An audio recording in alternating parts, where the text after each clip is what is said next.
Caitlin Clark presented in Europe after record-breaking WNBA season. From the sounds of this interview, it seems like she's probably going to make more money overseas in EuroLeague than she did during this WNBA season. The commissioner told her that she could make $700,000 playing in the WNBA. The EuroLeague just made it official. Caitlin Clark is heading overseas, and now the WNBA is buzzing over the contract details. It's clear that while Clark is about to make waves in Europe, Kathy Engelbert and the WNBA execs are probably sweating it out. Without Clark, they're likely heading back to that familiar spot of irrelevance they were stuck in before she came along and gave people a reason to tune in.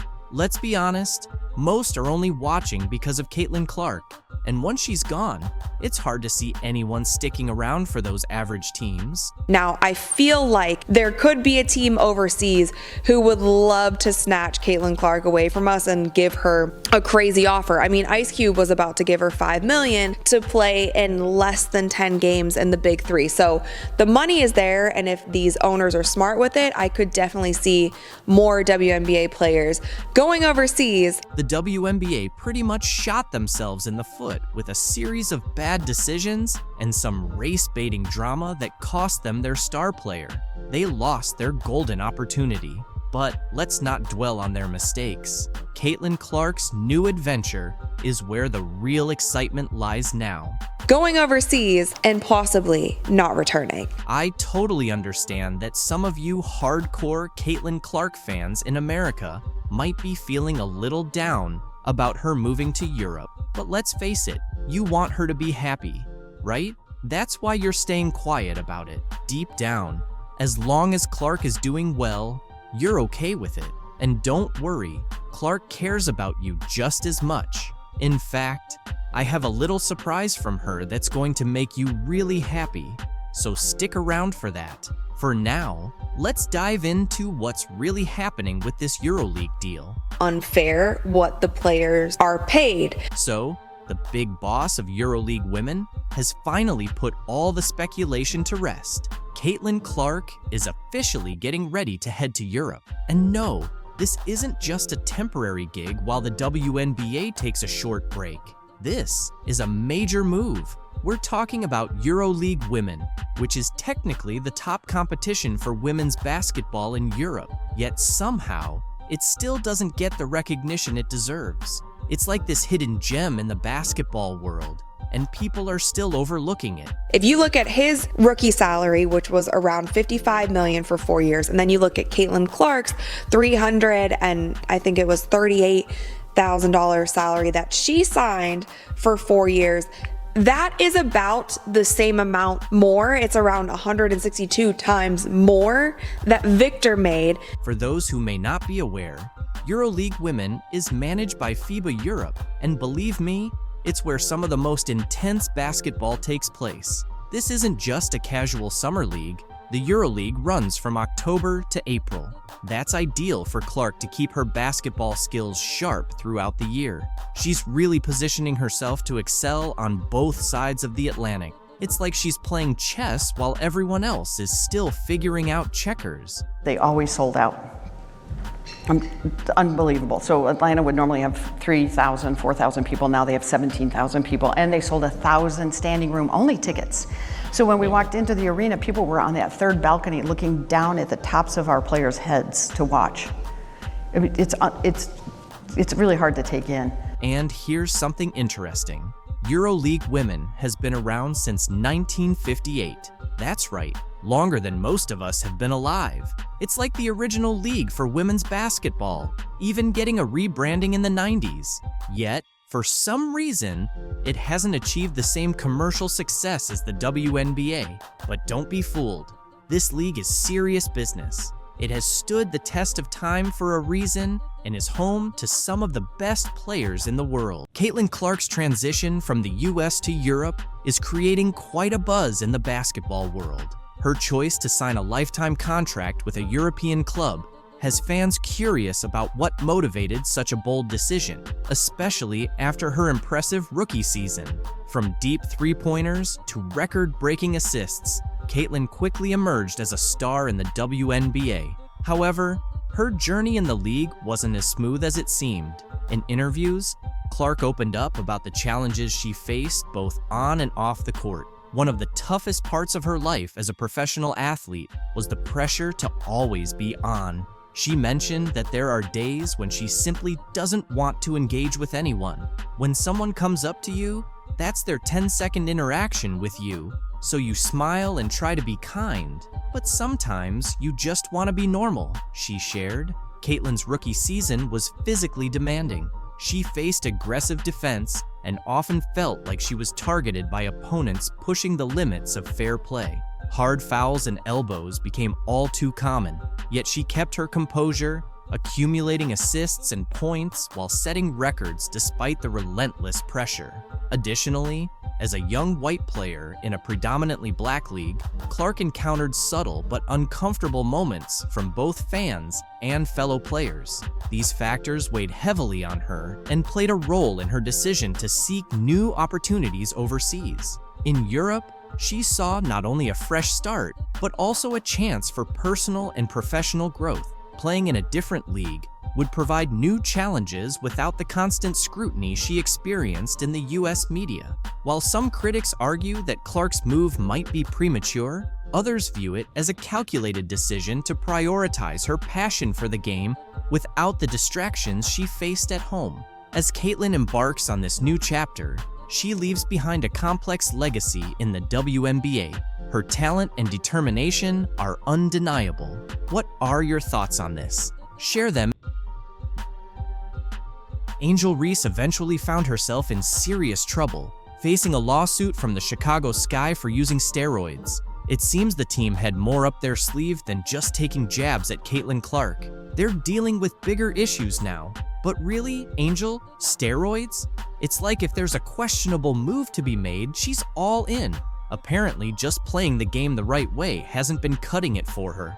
The addiction is real. The addiction to attention is real. Now, she's turning to drugs, because apparently playing real basketball in the WNBA is just too tough, especially when you're afraid of the competition.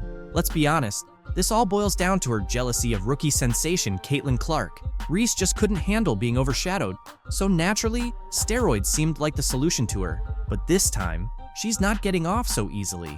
Angel Reese, the self-proclaimed queen of the WNBA, has been caught up in drama from the start. And now, with this steroid scandal, it's turned into a full-blown soap opera. The Chicago Sky decided to skip the usual warnings and went straight to filing a lawsuit. Rumor has it, they've officially accused Reese of cheating her way to the top. She got terminated today from the Chicago Sky. This kind of move is completely unheard of in the WNBA. No team has ever been this bold, this over the top. We're talking about a full-blown legal smackdown, accusing Angel of juicing her way through the season, especially when things got intense during key matchups. And if you think this is some wild conspiracy theory, think again. The Chicago Sky's lawsuit reads like a sports drama miniseries. They're saying Reese cheated, and because of it, they missed the playoffs. They're not holding back. They're flat out claiming she used her enhanced abilities to sabotage their shot at playoff glory. You're not coming in and dominating our game. Here's where things get interesting. Rumor has it that Reese, realizing she wasn't going to dominate the WNBA like she did in college, decided to take a shortcut. And allegedly, that shortcut was steroids. The timing? A bit too convenient. The allegations suggest Reese turned to steroids right when it became clear that pure talent wasn't enough to keep her on top. And who was the constant thorn in her side, outshining her at every opportunity? None other than Caitlin Clark, the Iowa star who was stealing the spotlight without a trace of controversy. I think Angel Reese is jealous of Caitlin Clark.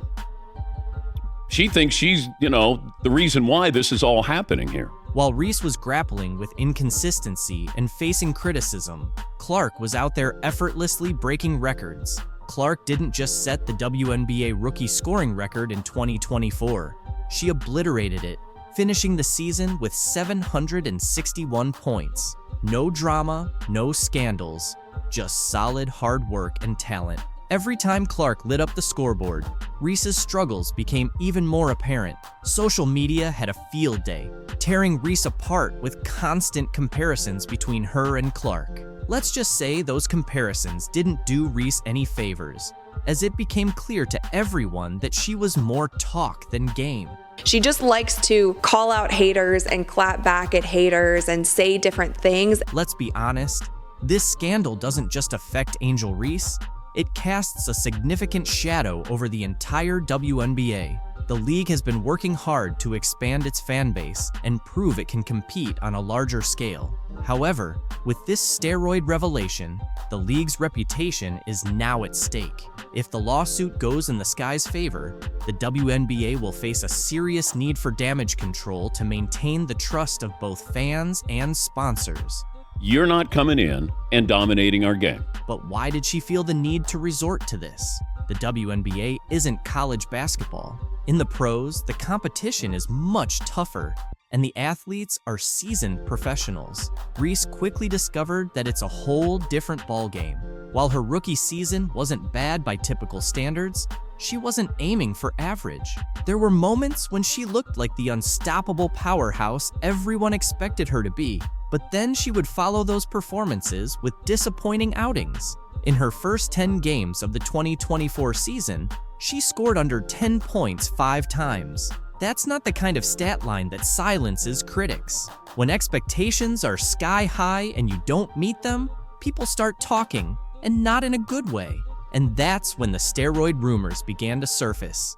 But there's nothing about her game that's really interesting that is going to translate to people who may not watch the... In a surprising move, ESPN is back in the news, this time for parting ways with one of its well-known personalities, Elle Duncan. So, what happened? It all stems from Duncan's ongoing criticism of Caitlin Clark, a rising star who's been making waves in the WNBA. Instead of celebrating Clark's impressive achievements, Duncan took a different route, one that ultimately cost her her job at ESPN.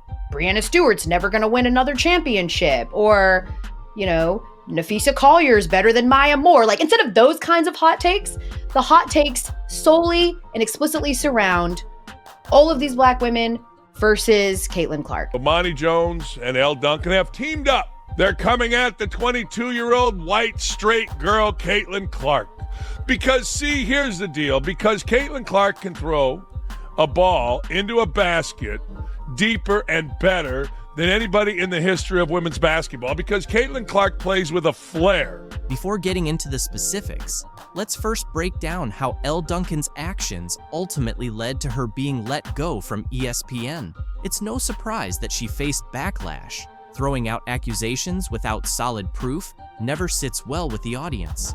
Viewers quickly picked up on the bias, and it was only a matter of time before ESPN had to sever ties. Today, we're diving deep into the controversy, exploring why ESPN made such a bold decision and how Duncan's criticisms of Caitlin Clark shifted into what many are calling a full-blown witch hunt. But there's more to this story than what's on the surface. So let's dig into all the details. She has never been around these type of women. She's never been around, black women or women from different parts of the country. Like, she's sort of existed in this bubble. Now, seriously, how arrogant is this? I mean, I hear all the time, don't judge me. Don't judge me by the color of the skin. Don't judge me. Really? Okay. Well, what are you doing? What are you doing? You're sitting there and judging me. You're judging a woman you have no idea. None. Zero zip. He points out the contradictions. While constructive criticism is one thing, Duncan's approach veered into personal attacks. It's a hard truth, but often that's the way it is. Duncan's comments hit a nerve, but not in the way she probably hoped. Instead of gaining support, she was met with immediate backlash. Fans, analysts, and even fellow commentators called out the lack of evidence behind her claims. Many questioned why she focused on Clark's so-called privilege instead of her undeniable skills on the court. Let's take a closer look at Dan Dakic's take on Duncan's actions and the jealousy he sensed among ESPN's commentators. Everybody that I know still know what ESPN tells me, it's so ridiculous, these women.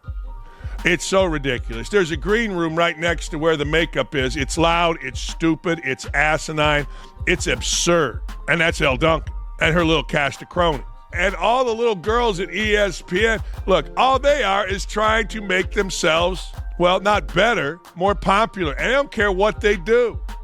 Elle Duncan has lived in that bubble forever. Elle Duncan is full of shit here. His comments hit a nerve, but they echoed what a lot of viewers were already thinking.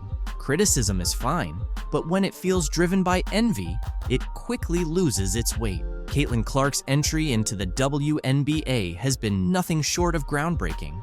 Her stats speak for themselves, leading the league in points per game and bringing a fresh level of excitement to women's basketball. Viewership has jumped nearly 40% since her debut, with fans across the nation tuning in to see her in action.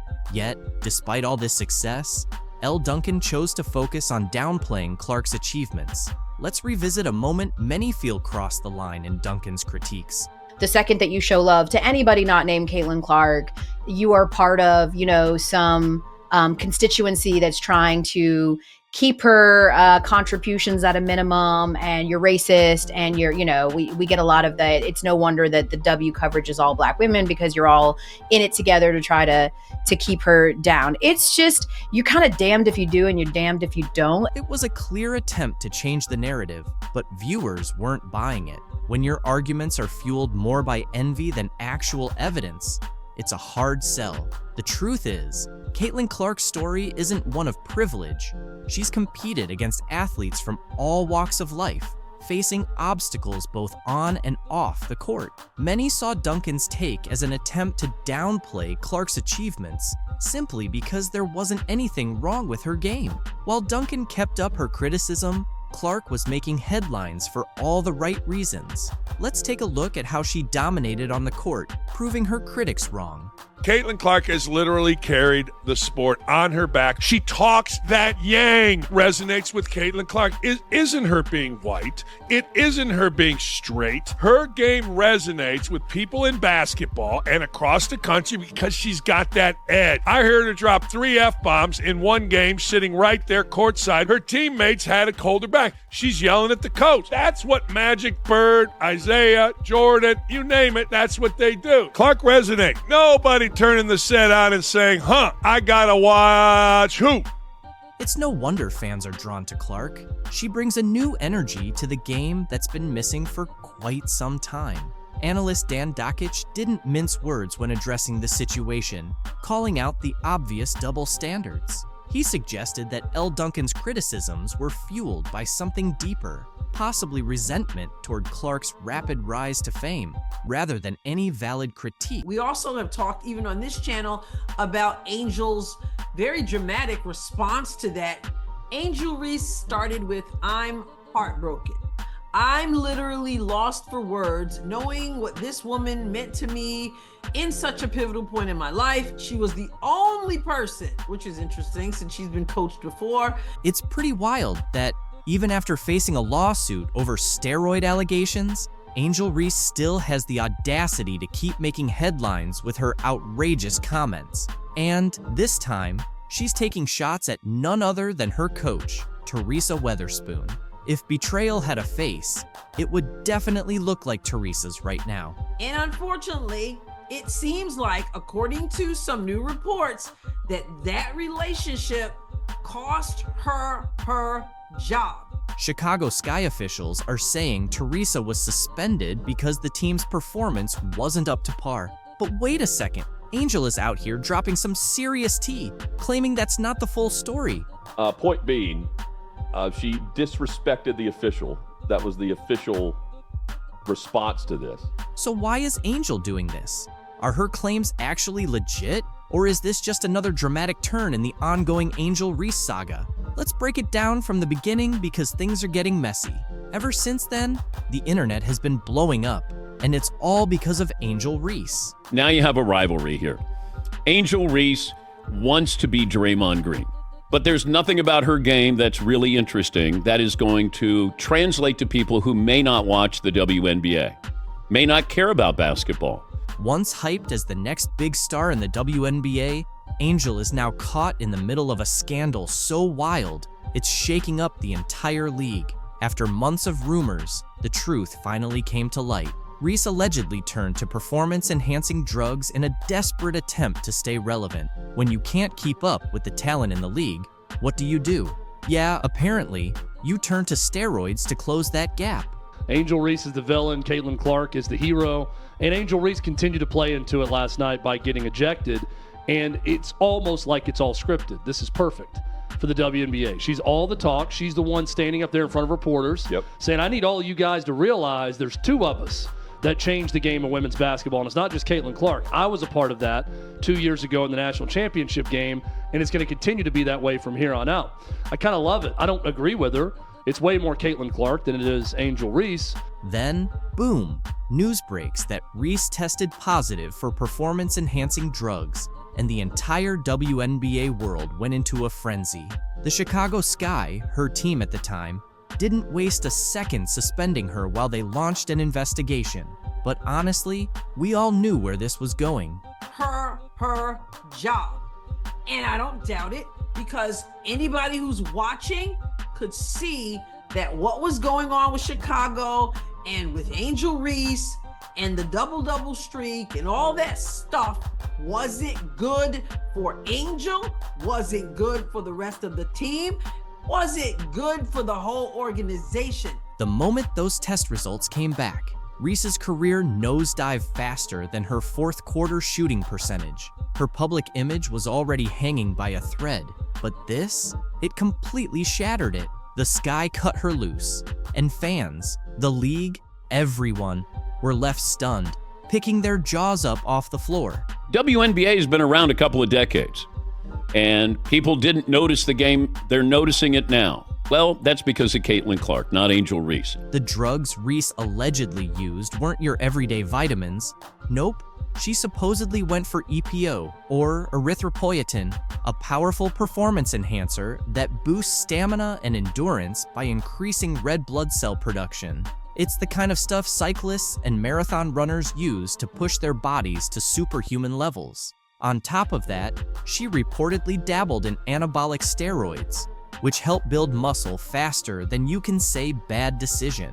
Both of these substances are strictly banned under WADA regulations, and the WNBA, they don't mess around with this kind of thing. Athletes caught using these banned substances usually face a harsh reality: suspensions, public humiliation, and a huge question mark hanging over the rest of their career. The addiction is real, the addiction to attention. Now you have a rivalry here. Angel Reese wants to be Draymond Green, but there's nothing about her game that's really interesting that is going to translate to people who may not watch the WNBA, may not care about basketball. ESPN has finally laid out what's next for Angel Reese after her first season in the WNBA. And honestly, things aren't looking as promising as people might have expected. Or should I say her first tear-filled season? Now, before anyone thinks I'm being too critical, let's get one thing straight. Angel Reese is undeniably talented. There's no question about her skills on the court, but the ongoing drama, constant complaints, and leaning on the race card really overshadowed what could have been a stronger start. ESPN's analysts have broken down her performance, and their predictions for her future are pretty jaw-dropping. It may not have shocked me, but for those who haven't been paying close attention, it might be eye-opening. Now, let's not pretend Reese completely bombed her first season, because she didn't. She averaged 11.5 points and 9.2 rebounds per game, which sounds decent at first glance. But here's the thing, those stats don't tell the full story. Sure, she was putting up numbers, but there's a difference between just padding stats and actually making a real impact on the game. Honestly, I think the biggest thing she should focus on is just finishing around the rim. That is something where maybe her rebounds will be halved. However, she will still make such an impact around the rim if she can. The real concern with Reese is her shooting. You know, that whole putting the ball in the hoop part of basketball wasn't exactly her strong suit. She shot 39% from the field, which, for someone who plays close to the basket most of the time, is pretty disappointing, especially when you've got someone like Caitlin Clark casually hitting shots from miles away with better efficiency. Reese, on the other hand, was missing key shots. At least she had the chance to grab her own rebounds though, because nothing quite says oops like missing your own shot and then immediately collecting it again, right? Angel Reese shot 39% from the field, and she took 90% of her shots from inside 8 feet. Speaking of rebounds, let's be clear, Reese can rebound. She led all rookies with 9.2 per game, which sounds impressive until you realize a good chunk of those were off her own missed shots. It's like she was playing fetch with herself. Sure, she's doing something, but is it really making a difference for her team? Critics were quick to highlight that while her double-doubles looked great on paper, they didn't seem to have much of an impact on the game. More like padding her stats thanks to those missed shots. But hey, who's keeping track? Oh, right, ESPN. Back with 20 rebounds, looking, pursuing. Once again, Reese with the tip, another chance. Reese trying to put it back. And wow, did the analysts have a field day with the whole self-rebounding situation? It turned into this funny basketball meme. Angel Reese, queen of padding her own stats by cleaning up her own misses. Fans were hyping up her double-doubles, but the experts? They were raising eyebrows and asking, wait, how many of those rebounds were from her own missed shots? It's one of those things that sounds impressive until you take a closer look and see the mess beneath the surface. Meanwhile, Caitlin Clark is out there casually racking up triple-doubles with so much efficiency, and in comparison, Reese's numbers start to feel a little empty. Her double-doubles weren't leading the team to victory, and they weren't winning the big games. When the pressure was really on and she needed to step up, she didn't. She struggled in those high-stakes moments, giving critics even more reason to question her future. Yeah, the reason why we watching women's basketball is not just because of one person, it's because of me too, and I want y'all to realize that. Another issue is her ratings and attendance. Angel Reese, always so confident both on and off the court, didn't just step into the WNBA, she strutted in, practically shouting that she was the reason people were watching. But reality had other ideas, and the numbers? Well, they paint a very different picture. When Reese was sidelined with a wrist injury, something unexpected happened. Attendance actually went up. Yep, you read that right. Fans were showing up in larger numbers while Reese was sitting on the bench, which, let's be honest, doesn't exactly scream, people are here for me, now does it?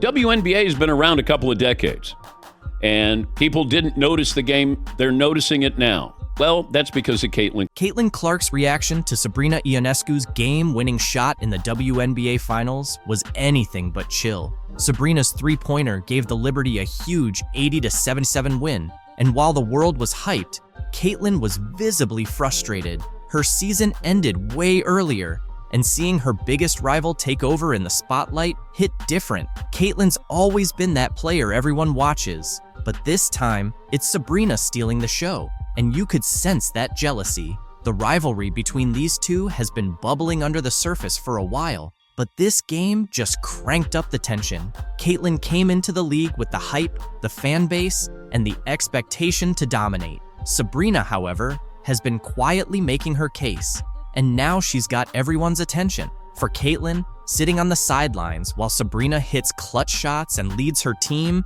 is a tough pill to swallow. Post-game, Caitlin didn't exactly hide how she felt. In interviews, she brushed off Sabrina's performance, calling the game winner just one shot, which only made it clear how much that moment bothered her. The jealousy was right there for everyone to see. Caitlin's used to being the star, and seeing Sabrina take her spot as the WNBA's current queen? Yeah, that's not sitting well at all. This isn't just about Sabrina's one play though. The rivalry between these two runs deep, going back to their college days when both were dominating the game. Now, as pros, it's become a battle for the top spot. Caitlin had the spotlight coming into the league, but Sabrina is stealing the shine when it counts. That game winner wasn't just a clutch moment, it was a power move, showing that Sabrina can take over when it matters most. Caitlin's frustration is understandable. She's a competitor to her core, and seeing her biggest rival have her moment while she watches from the sidelines, that's fuel for the fire. But you can tell she's struggling with the fact that right now, the spotlight is firmly on Sabrina. That frustration and envy are driving Caitlin, and the tension between them is only getting thicker. Sabrina, on the other hand, is living for these moments. Her ability to deliver under pressure is what's setting her apart right now. Even though she struggled earlier in the game, finishing with just 13 points, she hit the shot that mattered most. And that's the kind of thing that elevates a player from good to legendary. While Caitlin watches, Sabrina's out there writing her own story, and you know that's eating Caitlin alive. Next season, this rivalry is going to reach another level. Caitlin's not going to let Sabrina keep this momentum without a fight. You can bet she's using all this jealousy and frustration as motivation to come back stronger. The next time they meet on the court, it's going to be electric. The tension is there, the stakes are higher, and Caitlin's got something to prove. But right now, this is Sabrina's moment. She's earned the spotlight with that game winner. And for now, she's the one everyone's talking about. Caitlin, on the other hand, is left stewing in the envy, knowing she'll have to wait for her chance to take back the crown. This rivalry is only getting started, and the next chapter is going to be must-watch basketball. The battle for the WNBA's top player, it's just... Caitlin Clark, almost unanimous, -1. Angel Reese received one first place vote for Rookie of the Year. It was a stupid decision because it compromises what your ultimate goal is. A WNBA legend has been caught red-handed for plotting against Caitlin Clark in the Rookie of the Year race. Until now, no one knew which veteran player had gone out of her way to bribe a journalist to vote against Clark. But now, she's been exposed with solid evidence. You might be feeling disappointed, especially if you've been cheering for her all season, believing she was a true icon. In reality, she's been harboring jealousy all along.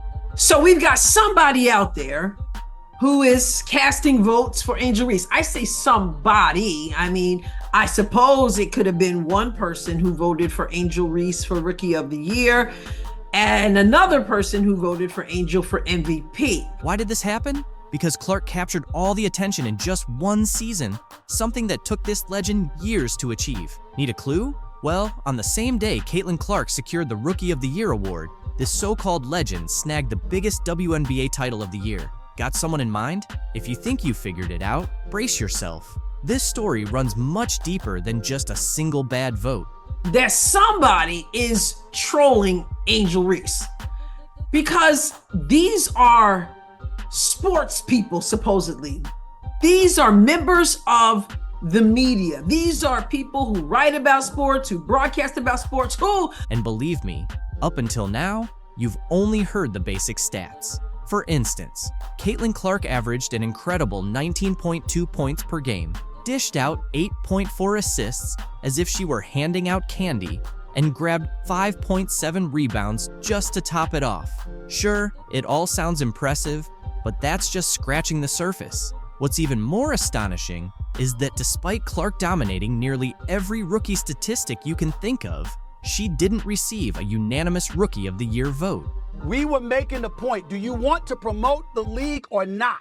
And people like Andrea and others were resistant to that playing a role in somebody making the roster. Nope. Instead of every single vote going to the clear choice, only one, just one solitary vote went to Chicago Sky rookie Angel Reese. This wasn't just a harmless fluke. It was a rogue move that sent shockwaves across the league, leaving fans shaking their heads and analysts scrambling to figure it out. Let's be honest, if any rookie deserved every vote, it was Caitlin Clark. So why didn't she get it? What's the story behind that one odd vote? I could actually argue that it hurts the game more if they had given her a roster spot over someone more deserving. When the dust settled, Caitlin Clark secured 66 out of 67 votes for the Rookie of the Year award. These votes came from a mix of 43 national sports writers and 24 local journalists across various WNBA markets. That's a lot of consensus among a wide range of people. So how did one stray vote slip in? This wasn't just someone trying to be a rebel or offering a different perspective. That lone vote felt like a sucker punch aimed directly at Caitlin Clark's perfect season, a calculated move to ensure her record wouldn't be flawless. And that's when things start to get interesting. This situation wasn't merely about Angel Reese receiving an unexpected shout-out. It was about someone attempting to sabotage Caitlin's perfect Rookie of the Year sweep. But who could it be? Definitely not Cheryl Swoops, as she doesn't even have the authority to vote in this competition. So let's discard that theory. When it was revealed that the rogue vote came from journalist Cameron Duncan, everyone began asking the same question: why Reese? Sure, Reese had decent stats, but she wasn't even in the same league as Clark's record-breaking season. So why did Duncan choose to cast his vote for her? Word on the street is that Duncan wasn't acting alone. Rumor has it that WNBA superstar Aja Wilson had something to do with this. That's right, the same Aja Wilson who has been dominating the league and racking up trophies. But why would a star like Wilson get involved in something as petty as one Rookie of the Year vote? Here's where things get wild. In 2024, Aja Wilson became the first player since Cynthia Cooper in 1997 to win the MVP award unanimously. She received all 67 votes, every single one. This was a monumental achievement, making her the only player in modern WNBA history to accomplish a unanimous MVP win. You know, the WNBA continues to kill the golden goose. Now, I must clarify something. A lot of you are hitting me up with, why hasn't the WNBA talked about their Rookie of the Year award since Caitlin Clark, it's been released, is the Rookie of the Year? Well, they haven't announced any awards. But then Caitlin Clark entered the scene, rising through the ranks and threatening to overshadow Wilson's moment of glory. Suddenly, Wilson wasn't going to let a rookie waltz in and take away the one thing that set her apart, a perfect record. As Clark began accumulating Rookie of the Year votes, Wilson allegedly intervened, intent on ensuring that Caitlin wouldn't achieve something she herself never did: unanimous Rookie of the Year honors. This is where the situation shifts from petty to full-blown drama. Nike, an organization that got her on a bargain basement deal and is telling her, well, we're going to wait to promote you until we're done promoting Aja Wilson. And she's in the middle of all of these racial discussions that she has nothing to do with, wants nothing to do with, and then they're demonizing her fans. Caitlin Clark just sent a clear message to Nike by signing a major deal with Adidas, and Nike's situation is about to get a lot more complicated. Who thought it was a smart move to prioritize Aja Wilson over Clark? This isn't just a questionable decision, it's a serious misstep. Clark is breaking records left and right and attracting more fans than half the league combined. How does it make any sense to overlook her? Now, since she has signed this contract, you guys, and her WNBA season has come and gone. And with that, Nike has not done one thing to promote her. We have not seen any commercials, we have not seen any ads, we have not seen any Caitlin Clark merchandise, and we for sure as hell have not seen any Caitlin Clark signature shoes. Nike has been in the game for decades, but this move shows they've got the business sense of a soggy sock. Meanwhile, Adidas is making smart decisions, jumping on the Caitlin Clark bandwagon and heading straight for the top. Nike, on the other hand, will be left in the dust, clinging to their overpriced sneakers and wondering where it all went wrong. Nike, this one's going to sting. The average Angel Reese game is 10,100, 10,200. They come to watch her. Nike just made one of the biggest mistakes in their history. They let go of the one player who's been shattering records and reshaping the WNBA. Caitlin Clark was practically handed to them on a silver platter. And what did Nike do? They let her walk away. There was a Nike ad for Iowa Caitlin, though it wasn't exactly pushed on the public. There has been no Nike commercial for Clark as a pro. Let that sink in. Oh, they just shrugged, looked the other way, and treated her like she was any other player riding the bench. This is the same company that built an empire on recognizing and capitalizing on talent And now, they've somehow made Adidas look like absolute geniuses. Adidas is probably celebrating right now because they just pulled off one of the greatest heists in sports marketing history. This isn't just a win for Adidas, it's a slam dunk that's going to haunt Nike for years. Clark isn't just a star, she's a game changer, but Nike, in their infinite wisdom, decided she wasn't worth their marketing dollars. What a joke! The execs at Adidas are probably laughing like, did Nike really just hand us the future of women's basketball on a discount? Caitlin originally signed an NIL deal with Nike when she blew up in college. She was so popular. Caitlin was the most recognized college player in the country by far, twice as much as second place Angel Reese, 4 times more than the most popular men's player. That's never happened. So when she turned pro, several shoe companies were after her. Under Armour said she'd be the face of Curry brand. Nike, what were you thinking? You had the one player who doubled WNBA attendance, shattered rookie records, and made the league more relevant than ever? And you decided to let her go? That has to be one of the worst decisions since Blockbuster passed on buying Netflix. Meanwhile, Adidas swoops in, recognizes true talent, and offers Clark a huge deal, while Nike's busy promoting athletes who can't even come close to the numbers she's bringing in. But of course, Nike stuck with their safe choices. Great job. Keep focusing on your outdated strategies while Adidas is positioning themselves to dominate women's sports. How did Nike not see the millions of fans tuning in just to watch Clark light up the court? The average WNBA viewership, game, 7,300 in attendance. The average Angel Reese game is 10,100, 10,200 they come to watch her. You know what the average attendance is when Caitlin Clark plays home or the road? What? 15,300. Wow. Okay. Do you know what Caitlin Clark just got the contract from Nike? Nike. You know what the contract is? I want to say it's... Did they not notice the packed arenas or the record-breaking merchandise sales? Were they living under a rock? Or just too busy congratulating themselves on their past successes? And let's not forget Nike's weak attempt at backing Clark. 8 years? $28 million? Are you kidding? That's pocket change for a player of her caliber. This is Caitlin Clark we're talking about, the same woman who's been the face of every major WNBA headline this season, drawing more attention to the league than any other player in recent history. Nike struck absolute gold when they signed Caitlin Clark to an 8. Yeah, but she needs to be on a better. She needs to be on a better team.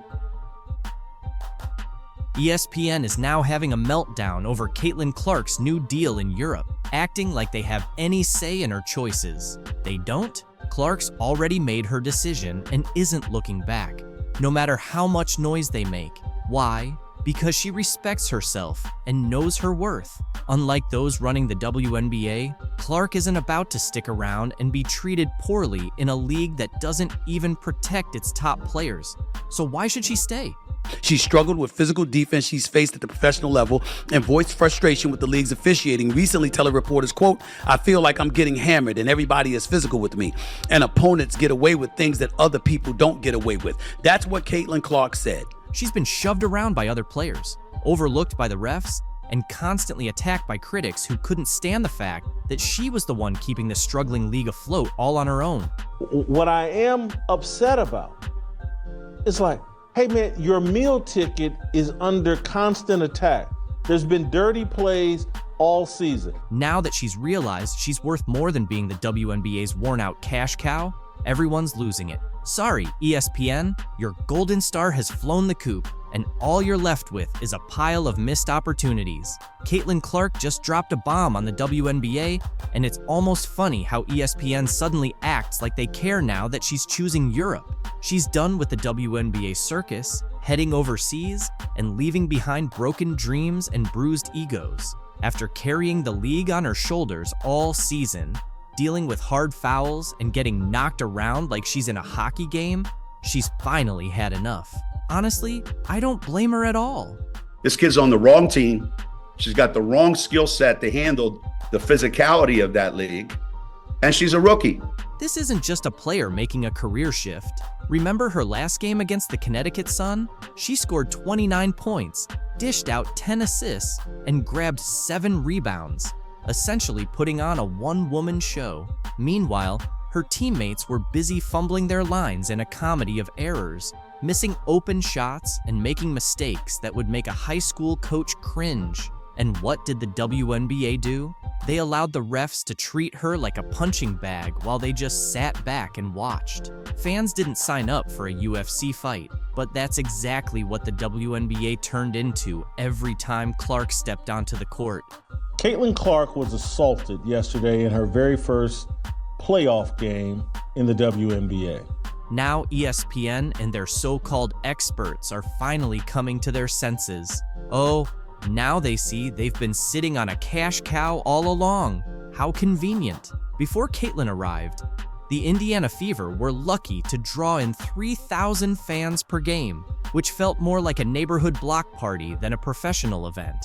But once she came on the scene, the arena was packed with 17,000 fans every game. That's a 400% increase. The Indiana Fever, all right, with Caitlin Clark, led the league in attendance both home and on the road. Fever averaged 17,000. How's that for impact? They didn't just have a star player, they had a once-in-a-generation phenomenon. But sure, let's keep focusing on spreading the wealth instead of celebrating the one player who single-handedly put the WNBA on the map. If Caitlin Clark is the quote-unquote savior, if she's the golden girl, milk it! And don't even get me started on merchandise sales. Caitlin Clark's jersey has outsold everyone in the league's history, surpassing legends like Sue Bird and Diana Taurasi. We're talking about a rookie, a first-year player, outshining Hall of Famers. That's not just impressive, it's historic. She made the WNBA must-see TV, and her games felt like national events. But did ESPN ever recognize her as the superstar she is? Nope. Instead, they gave her lackluster coverage, acting as if she were just another player. Now they're scrambling to pretend they didn't overlook her, but it's too late. ESPN, you missed the boat, and it has already sailed across the Atlantic. Yeah, but she needs to be on a better team.